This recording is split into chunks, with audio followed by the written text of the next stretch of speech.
Okay.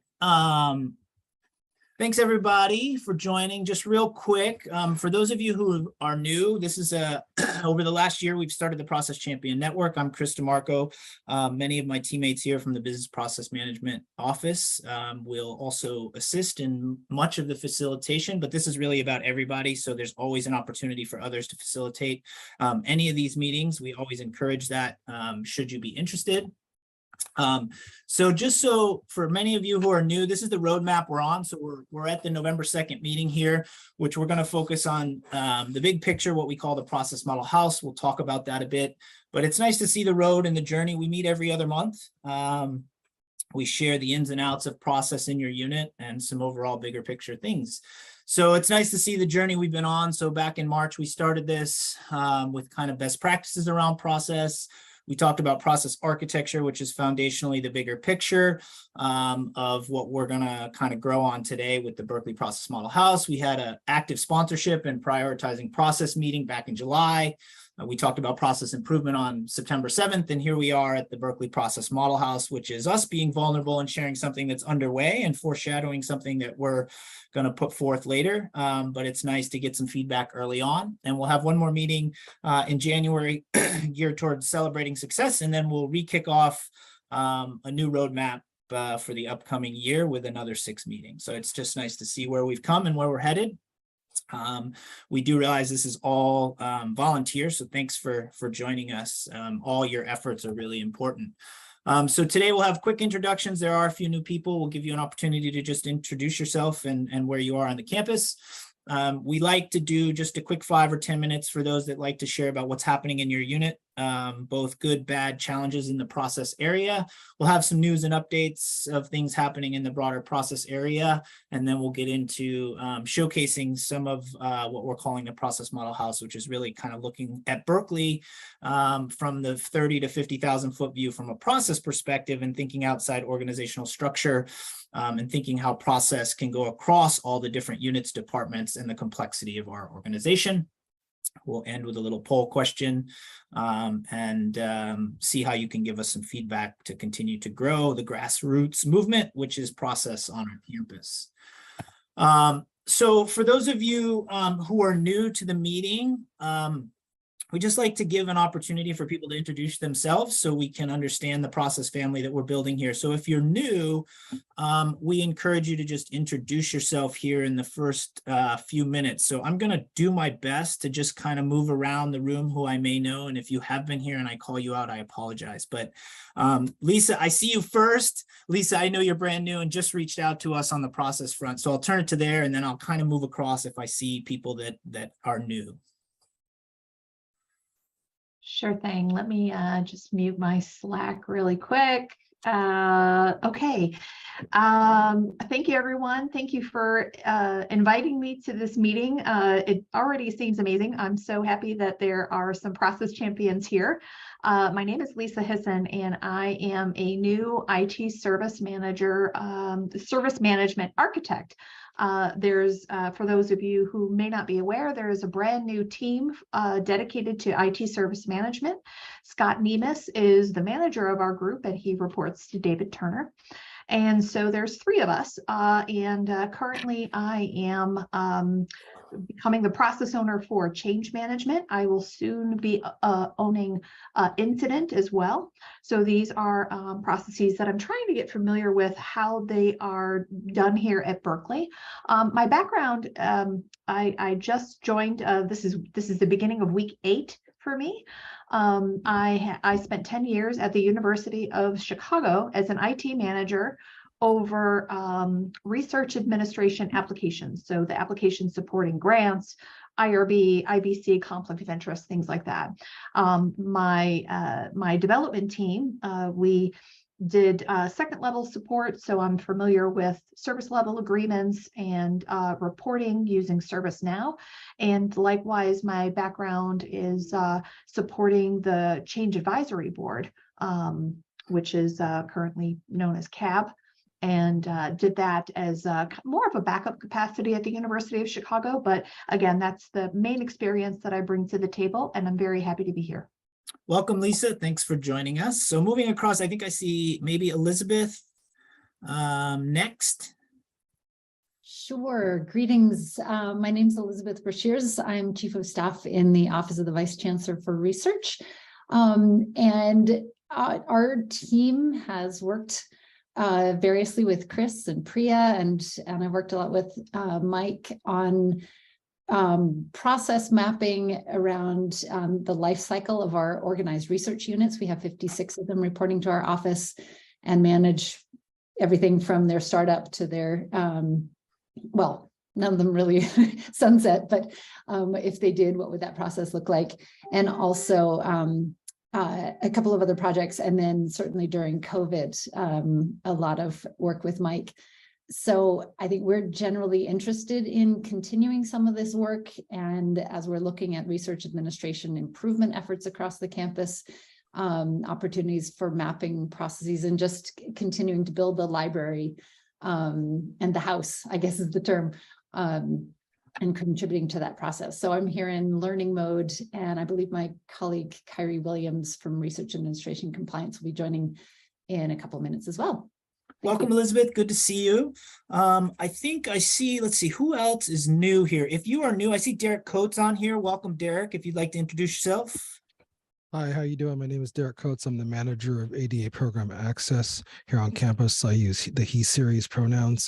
And the work that I'm really doing is trying to figure out how to make the campus program services and activities accessible, and also educate the campus community about how to provide and respond to requests for accommodations. So it's been an exciting trek so far. I've mapped out, I'm a guppy in this. I've mapped out a few of the processes, but it was kind of exciting, and I'm really looking forward to being able to map out a number of more and then start to roll those out to the campus and share them across divisions and departments. Thank you.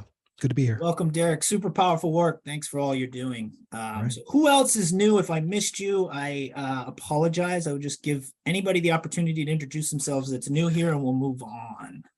I think that's it. Okay. Great. Moving forward, let's see here. So one of the things we like to do, just really quickly, we don't take a long time here, but each meeting we really open up the conversation to just allow people to share anything that's happening in your unit around process or change for that matter, that might be a challenge, might be a success. It's really nice to just, if people are seeing something different, to open the floor up and let people share. So I'm going to do that now. If people would like to chime in, you can just use your little hand and kind of put it up there, or I can see you if there are things you'd like to share with you in your unit. We do encourage oftentimes vulnerability. We are at this because process is tough, and it doesn't always go well in your unit. So you don't have to be sharing a challenge, but it is also welcomed.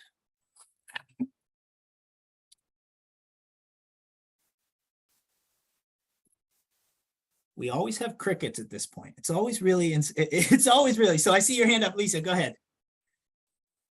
Yeah, thanks, Chris. And so that was really one of the reasons why I reached out. It sounded like, at least from your website, that you guys had a process around change management. And I realized that as the new process owner for change management, in the last, 3-4 weeks, I have taken over the CMR meeting. So I'm not sure if you guys are familiar with the CMR meeting, but there's a lot of room for opportunity or improvements in this area.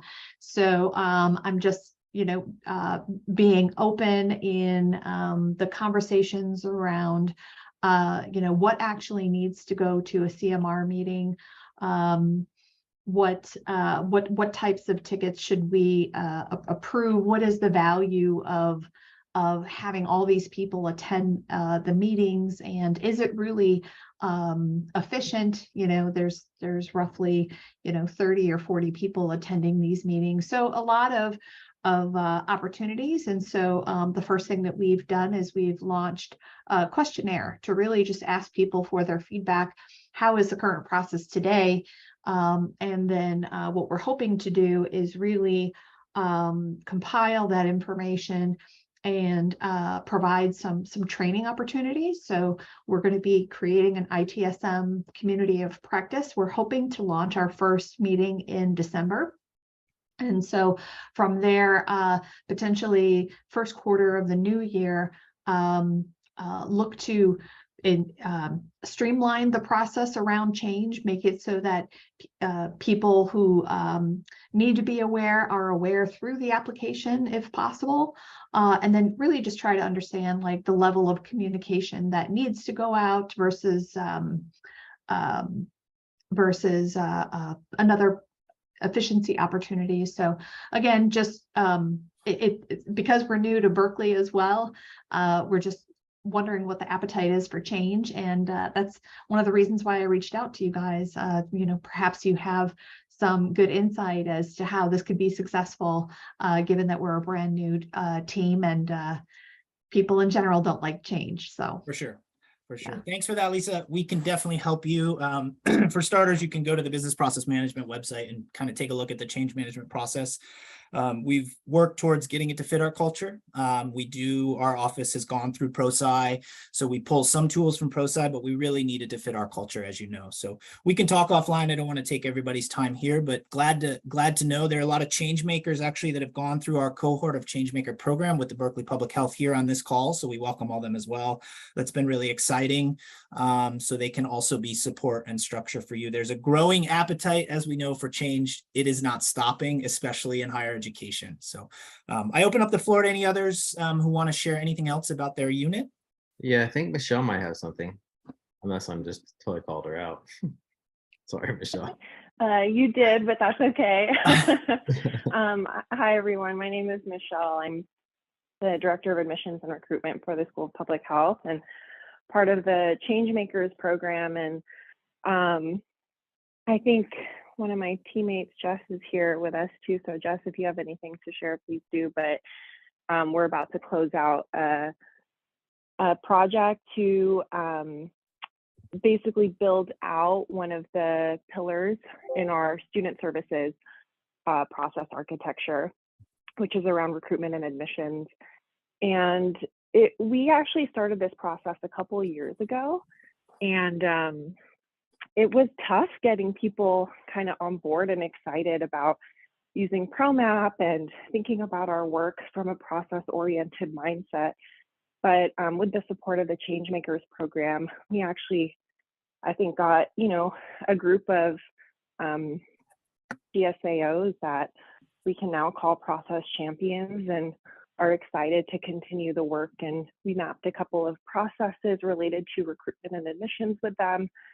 And overall, it went really well. And so we're excited to continue the work.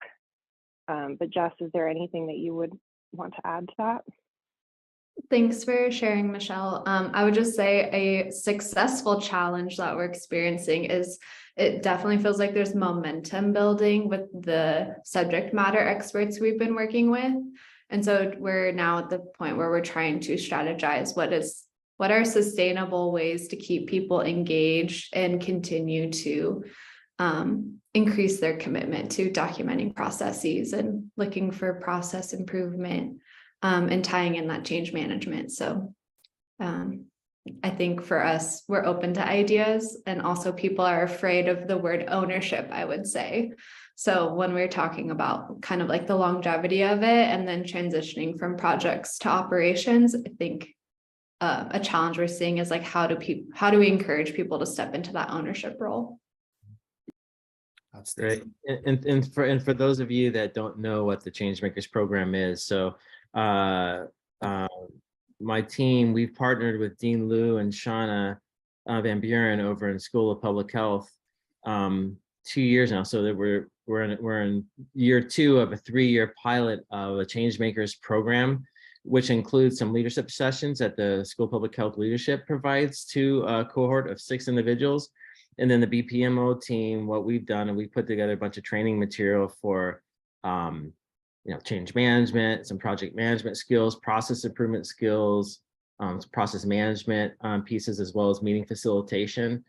And we have online training, and there's instructor-led training that we do once a year with them. And then we coach and mentor for 6 to 7 months, these 2 projects teams, actually applying the skills that we're teaching them. We kind of help coach and mentor them along. It's been a really great experience for us as well. It's been a great learning experience and has really forced us to look at how we do things and streamline how we do things and make sure that we're documenting our own things as well. Since we're telling everyone else to document the stuff, we needed to make sure that we're documenting our things as well. And so it's been a really great experience. We have one more year to pilot this with the School of Public Health, and hopefully we'll open it up to VCA and maybe even the campus beyond that in the next year, 2 years. So thanks to all the change makers on here. I think there's a handful of you. I can see you all here. So thanks for continuing to support the effort and process. So we'll take one more here before kind of accelerating into talking a little bit about the Berkeley Model House. Is there anyone else that would like to share anything going on inside their unit? Oops. Sorry about that. All right, I'm going to move us along. If you have anything exciting to share, feel free to chime in. I'm going to move us along here to just talk a little bit about news and updates. I know there's a lot of words on this slide. I'm going to hand it over to Nick to run you through a few things. So I will stop sharing my screen here, Nick, and allow you to do so. Just a second. Take it away.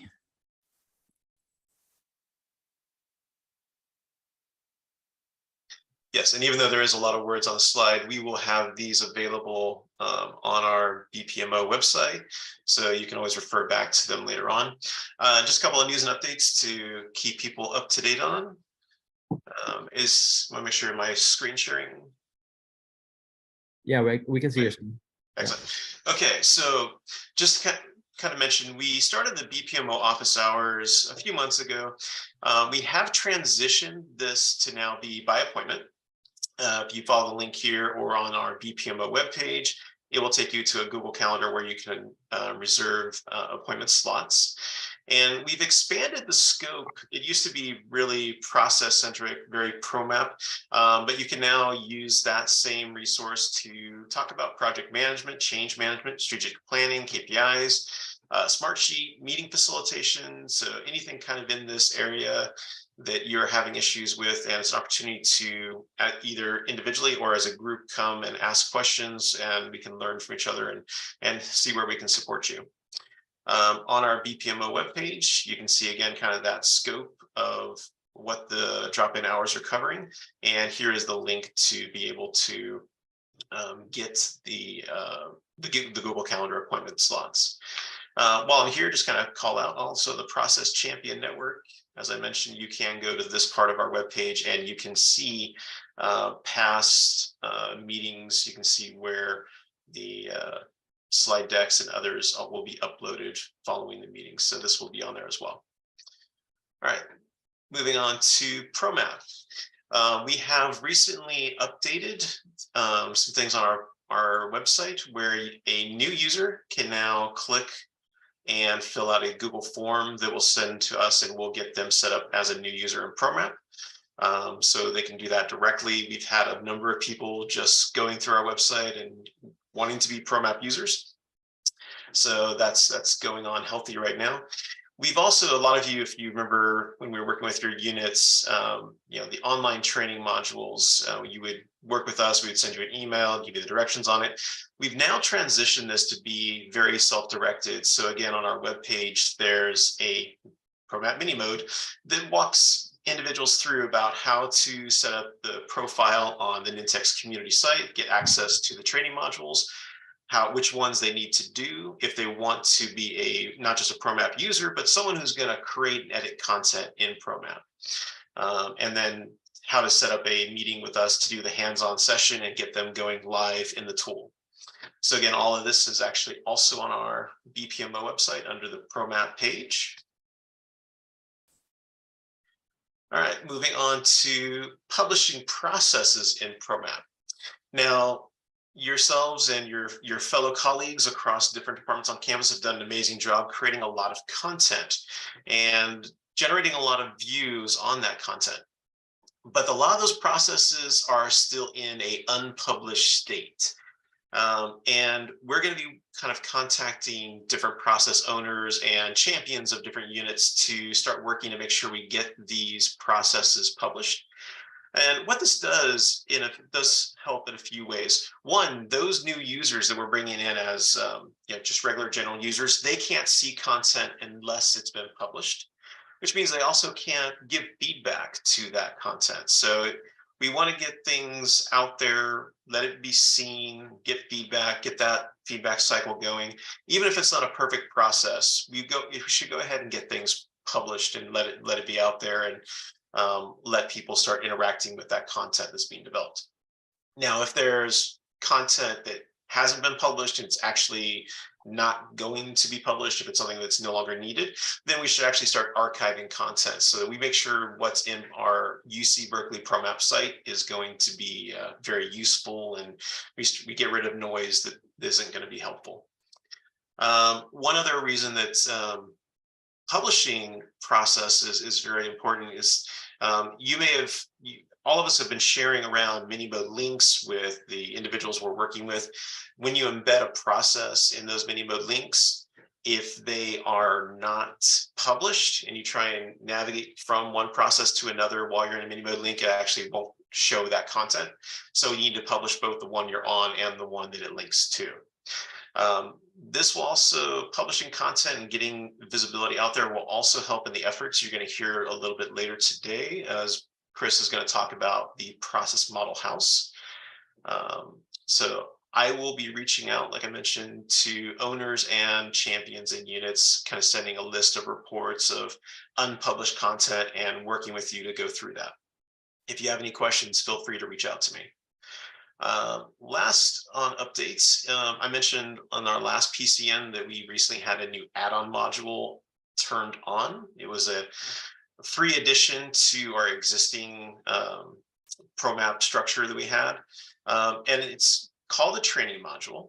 What it lets us do is create training or onboarding plans for individuals or based on a role.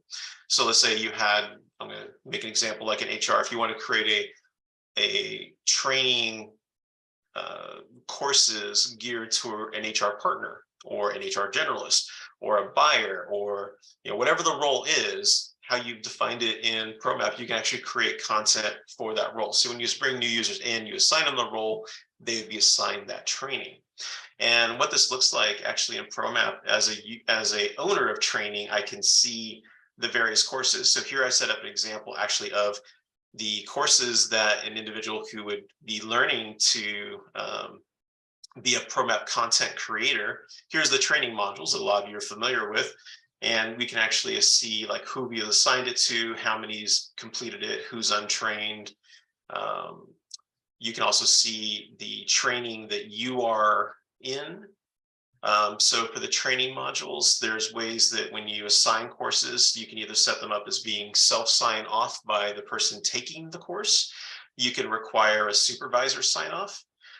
There's also a way to turn on what's called process acknowledgement. So when you publish a process, if there's individuals who have roles in that process, you can then have them acknowledge that they've looked at either a new process or a new version of a process that you've published. So it's a great way to keep our staff that are working in the process actually up to date on any changes that have been made. So this is a great new tool. I've been playing around with it, working with it, testing it. If there is any unit that is interested in engaging with this content in ProMap, feel free to contact me and we can work through it together. In the training, the online modules, there is actually a module around the new training tool that if you're interested, you can take a look at that, get an idea of what it's all about and see if you'd want to start using the tool. Any questions before I hand it back to Mike and Chris? All right. Thank you, everyone. Thank you, Nick. Appreciate it. We're going to move on here to the showcase, give you a little snapshot of what's going on. I'm going to turn it over to Mike. I think Mike has perhaps a special guest here for us. Yeah, so before we highlight the process.edu site that we're going to be launching, we have someone that's going to do a quick talk on process architecture. So this is about 3 minute, just right at 3 minutes. So I wanted to share this quick video with everybody. Hi, process champions. Imagine having all the processes across campus documented and organized in a structured way. How can we accomplish this? That's what I'm here to talk about. My name is Larry. I'm a virtual human member of the Business Process Management Office. Let's talk about process architecture. Process architecture is a group of end-to-end processes that an organization performs to deliver value, enable change, and serve its mission. At UC Berkeley, we call this the Process House, an active visual model where all our processes live. It's like an index card catalog at your local library. It's a critical blueprint that guides decision-making, executes strategy, and drives change through the complex process ecosystem at UC Berkeley. So why is this so important? Here's why. UC Berkeley lacks process transparency, documentation, consistency, adherence, ownership, and accountability. Please don't take this personally. This is not about pointing fingers, but about growth and improvement of the community we are all a part of. Here's the opportunity. Grow process maturity, which is to transition the university to a process-minded and data-driven decision-making organization. Now that you have a better understanding of the why, let's dive a little deeper into the value. First, it creates structure from chaos and supports the institution to operationalize business strategy. Second, it supports effective process improvement. This includes documenting and arriving at a shared understanding of the relationships and interdependencies between processes. The third reason is that it helps to prioritize resources and coordinate projects that may be working on the same processes. Fourth, it helps to provoke powerful communications, engage stakeholders, and provide a central repository of process information, ownership, and adherence. Last but not least, the fifth reason is to drive strategic alignment. Process architecture helps to ensure new and existing projects are aligned to process and the mission, goals, and objectives. I hope you are beginning to see the value of a structured process architecture and how it may be important to you. We believe the value is in the interconnectivity of how the work you do fits together with the work of your peers and the broader mission of the university. I greatly appreciate the opportunity to participate in the Process Champion Network and look forward to seeing you again. Thank you. All right, thank you, Larry. Chris,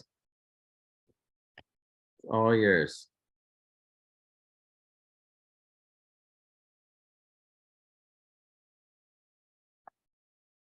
Let me unmute here. Okay, so Larry joined us. So that was a really interesting exercise. All that information that Larry was talking about is all on our website. So when I started the meeting, we had the process architecture session 2-3 sessions ago, I think back in July.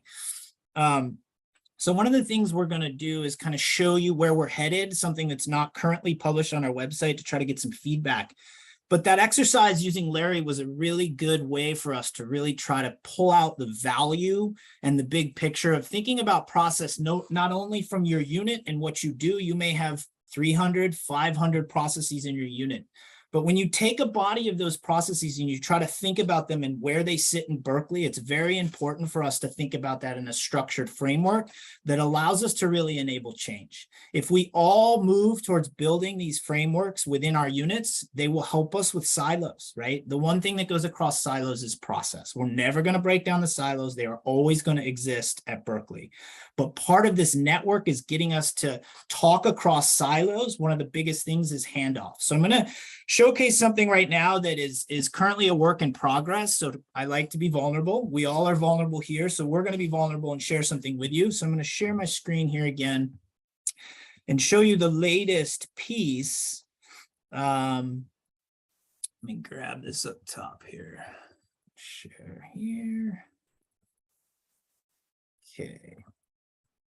So what this is, for those of you, and I apologize if you weren't at the first meeting and didn't see the kind of foundational process architecture, I'm going to build on that. So if you didn't, bear with me, we can work with you to understand the bigger picture. So is everybody, do you see my screen at the moment?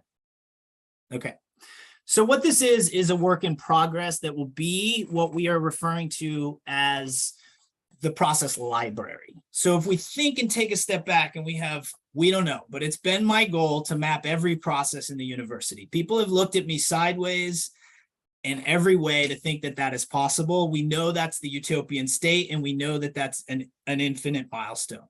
But with that, if we think about it in a structured way, and we were to look at Berkeley, flying over Berkeley at the 30,000 foot view and looking down on it, what would Berkeley look like from a process perspective? Not an organizational perspective, not your department, but from process, okay? So that's what we're showing here, and that's what Larry introduced, was looking down at Berkeley. So this is the berkeley.edu process library. The mission here, or the goal for us, is to think about this like an index card catalog, like a virtual index card catalog. If you were to need to go to procure something in supply chain management, how would you go find that, right? One easy way is, oh, I know I need to go to supply chain, but we need to start to grow and think end to end. So the process model house and process architecture is about end-to-end thinking. So the example I just gave, instead of saying I'm going to go to supply chain management, which is a department, the next level of that is I'm going somewhere in the end-to-end of procure to pay, which is all the hundreds of processes that may work in the end-to-end model of supply chain management of procurement, okay? So looking at this website, this is the start of the library where you can click all the way down in the future state to a process. So what this is doing is starting to interconnect us all in the departments we sit in and think about how we support the mission, the value of supporting the mission, no matter where you sit on the campus. We are all working at Berkeley and in higher education because we believe in it, right? We need to think and understand how what we do every day, the processes we live and breathe, support the mission of the campus. So this is the berkeley.edu website. What you'll notice here are the bigger pictures of the process model house, which shows the end-to-end modeling that we're working on and drafting across the units to think end-to-end. So if we explore this, there's some information about this library. And if you were to go pull out in the index card catalog, pull out the drawer you're looking to, how you would click all the way down to the processes you want. So if I click on the model, click on that other link. Yeah, I'll go here. Okay, so this is the bigger model. It's easier to see. So what you have here, I'm just going to break it down, and we covered this in the process architecture, but there are 3 layers. It's not that complex. We all know the mission of the university. It sits smack in the center. So you have the middle here is really the mission of the university. We have a research pillar, we have an education pillar, we have a community pillar. What we don't have are departmental pillars, right? So you look at this from end to end and you take a quick snapshot of it. And let's say, let's show you an example of an architecture. So we're going to use facilities. It's one we can all understand. So if I click on facilities here down at the bottom, I have an enabling rung. Okay, I have the mission in the middle and I have strategy at the top of the house. I'm going to click down here in this enabling rung of processes. You'll notice they are end to end. I'm going to go to facilities and it's going to take me to the facilities model. Okay, so here's facilities. Facilities has a plan to serve model. Sally and her team in facilities has done a tremendous job. We've spent years with them, probably almost 2 full years, to get to a model where we're now clicking all the way down to the central repository, which is ProMap that sits underneath. So when we look at plan to serve for facilities end to end here, these are the processes that facilities uses and lives and breathes every day. So if I take this top pillar and I look in their plan pillar and I click request services and I click here, it's going to take me to ProMap. Now, these are all the different groupings of processes that are in request service. If I click even further, it'll take me to a map.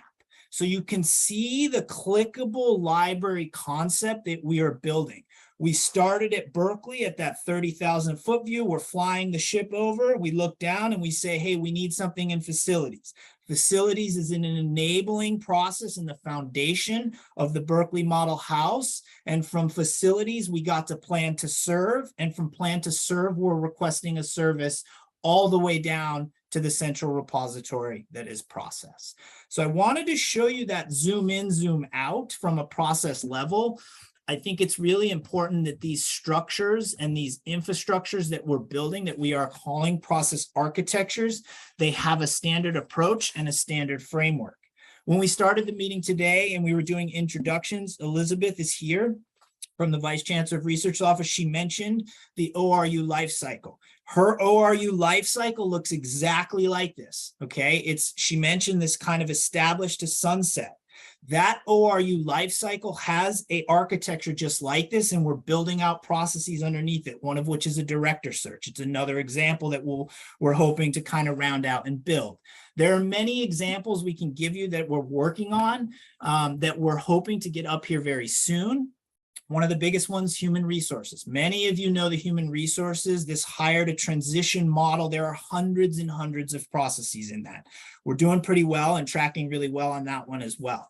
So I'm going to stop there and just take it back to the highest level again and stop here at the Berkeley Process Model House. Again, this is under construction. There's a ton of work that needs to be done. Actually, Chris, can you go back one more? Yep. Go back to the homepage because this isn't live yet. We'll talk about the dates of when this is going to be live here in a second. But if you show where this is on currently on our BPMO webpage.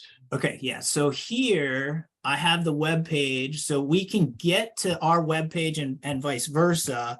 So this takes us to the BPMO web page. So if you go to BPMO or the Berkeley Business Process Management Office, you will come here. And if you go to process architecture, you end up here, right? So you get some descriptions of what process architecture is. Again, here's the model, okay, with the mission in the middle, the strategy up top, and the enabling processes in the foundation. There's just definitions here. There's more about the why. You can start to explore why this is important, okay? Bringing organization, and structure to chaos and the like. So there's a lot of information here to help level set us all and get us into this foundational thinking. I'm going to stop there, but I do want to just reiterate the value from our perspective is we all sit in a different place on this campus, yet we're all rallying and connected around the mission. We really need a way that brings us in when you're way down and working in a hiring process and you're, thinking about whatever it might be of bringing, where does that hiring process sit in the institution and how are you connected to the mission when you are working on that process? So I'll stop there. Anything else you want to add, Mike, Nick, or others? And I'll take some feedback. And I think we have some questions as well. Well, I just want to add to the audacious vision that you shared about documenting all processes. Yes. Getting it to all departments would also be an amazing part of that audacious vision. From those who've been on campus for a long time, we have staff that move from department to department. How amazing would it be, or how much more quickly would people be able to come up to speed on a new job where they know what to expect, how processes are documented, where to go. They would very quickly be able to look and know where to see what processes are related to their new job duties. So having a standard way in which that information is documented would be a huge step up from where we are today. Thanks, Nick. Anybody have any other thoughts, comments? And I do realize that if you weren't part of the process architecture, this was a little truncated. We're short on time, but we often want to give everybody else the opportunity to talk about their unit as well.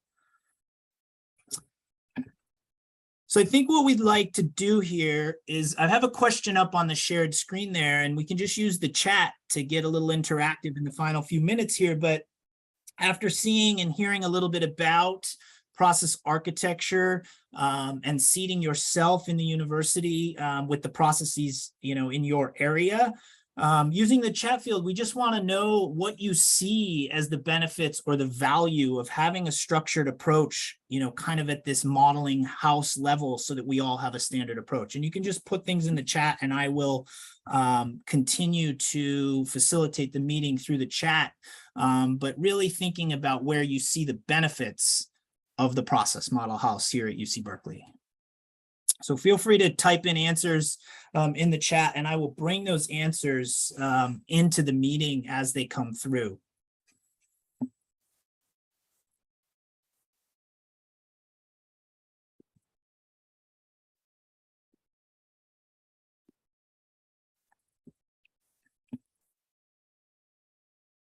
Looks like people are chatting.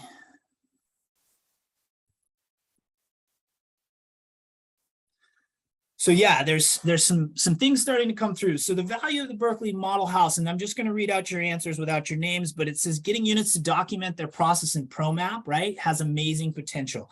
That's right. Having a central repository, right? You have to think about, that's a huge step we made a few years ago. Now the next level is how to organize that. And we had to think about that up front, right?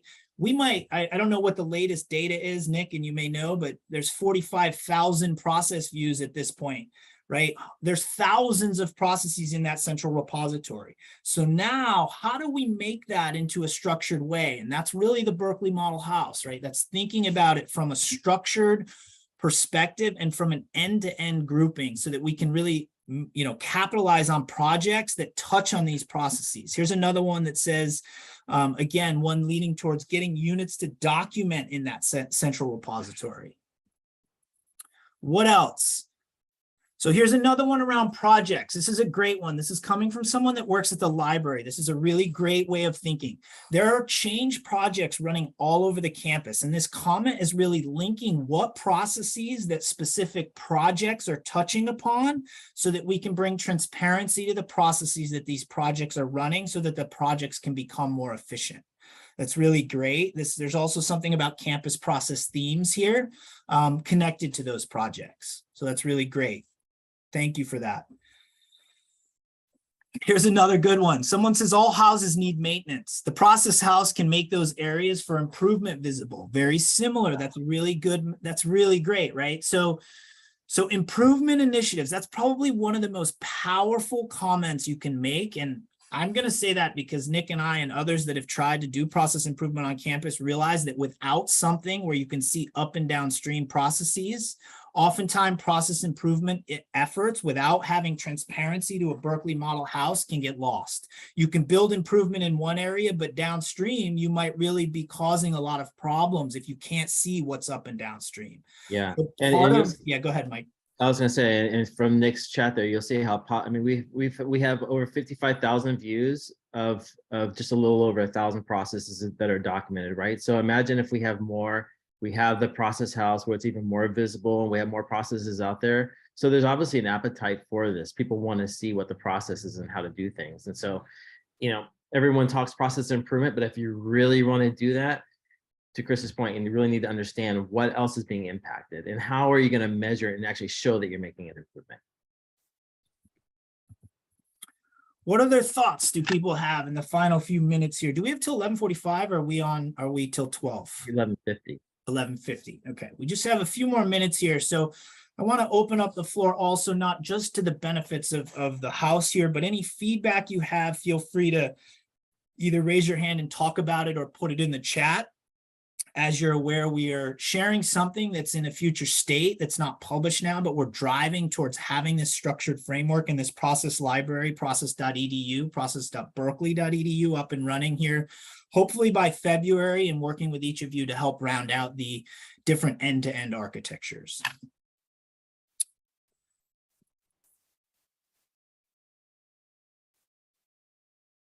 Any other thoughts or feedback in the final minutes? But the decal is till 12. Doesn't mean we have to all stay till 12, but does anyone have any anything they'd like to add or questions or comments? Looking around the room here, feedback would be great, especially because we are sharing something that's to come.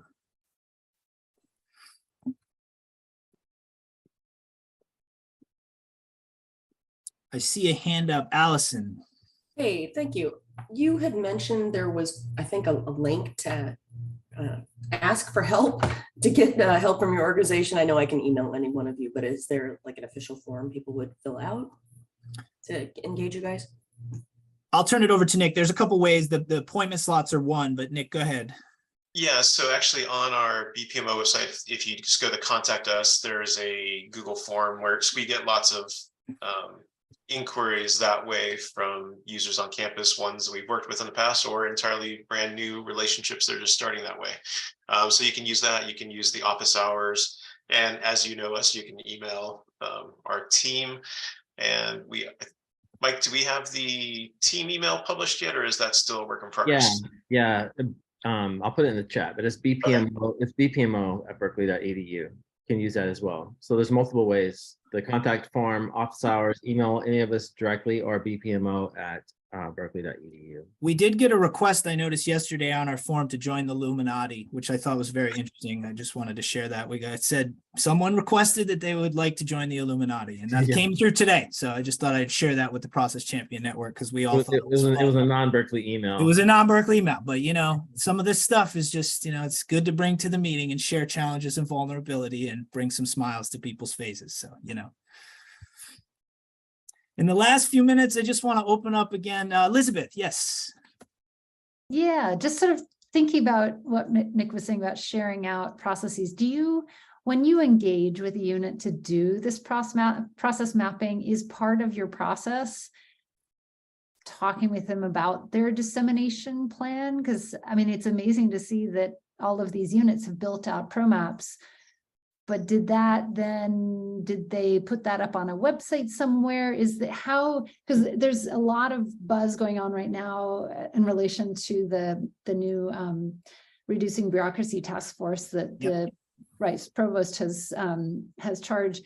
But some of the subtext of this is people just don't know where to go. They don't know where to start. And so if there are process maps, I'd love to see how might we get these out, maybe through managers or something like that, just when they're ready, obviously. Yeah. But if your team could help the departments that develop them to then figure out what their communication strategy is. Yeah, and to also kind of speak to the spectrum of groups that we're supporting. We have some small groups where it's 3 or 4 people and they're documenting the work that they do together. And then we've got large departments that, when we have the conversations with them about how are they going to share the content they're developing a ProMap with their frontline staff or external facing processes. And we talk about, kind of the strategies around that. The best solution, once they get kind of a critical mass of actually having content and making it worthwhile, bringing their staff in as users in ProMap and making that the single source of truth where their staff would come to. Before they get to that point, a lot of users or groups are sharing content through the mini mode links, posting processes, both internally or external facing on their websites. So those are ways that they share before they're ready to do that kind of larger scale, bring everyone in kind of efforts. So it's not a one size fits all. It's kind of on a, what's the right needs for that unit and what's the best strategies to meet those needs. Yeah, and we definitely talk through with them on what that could look like once they do publish their processes. And that's actually, Elizabeth, one of the drivers of us trying to build this process.edu as well, so we can at least have a way where people can drill top down, right? So, and then also have things published mini modes on the individual site. And Chris, is it extension that is embedded there?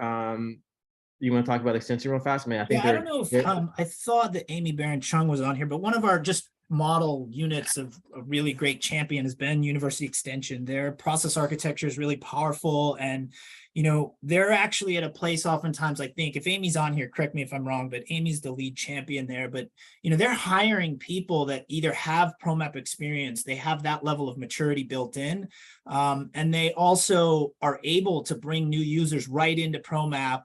And they bring in new hires and onboard them. And then I'm pretty sure they're bringing them right into ProMap, and they're starting very early on, which is super important. That's what we really want to get to, right? That's almost driving to the level of process being in performance management, which is the next layer, which we really want, right? If we all have one process goal in our performance managements across the campus, and we think about that and are achieved together, we'd love to get there, right? And so, Elizabeth, you mentioned managers, and there's all kinds of layers where we need to incentivize process with whatever we have, right? And obviously we're not at Berkeley because we're all getting bonuses and a ton of money. We're all here because we believe in higher education. And so we have to drive process some way. So I just want to say that there are units, it doesn't matter where you are, there are some ahead of the other, but I can't encourage enough. Those architectures and those frameworks you're seeing are simple enough, and they get entire areas and teams and end-to-end functional areas working together because they build those together. No one's sitting in a silo, right? When we run those, they're building those in groups, and they have the subject matter experts in all those areas. They're a really nice way to see where gaps are in your processes and to share information. And the end goal is to get processes visible to the staff who are working, doing the actual frontline work, and external facing to the client departments that use those processes, that make requests of your services. So you want to make it visible to those groups and give them an opportunity to give you feedback on the process. This is where that feedback loop and continuous improvement will start to happen. So that's the most important part of that visibility. Other thoughts in the final few minutes here? Thoughts, questions, comments, feedback, open to anything here in the closing minutes.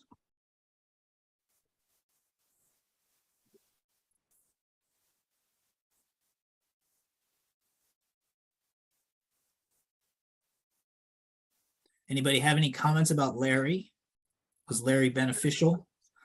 We thought we'd make it interesting. Listening to us talk isn't that fun all the time. So, and I will close by saying part of this is a community of practice where we encourage anyone to facilitate at any time. If you're interested in that, we would gladly encourage and have you facilitate any part of this meeting, an entire meeting.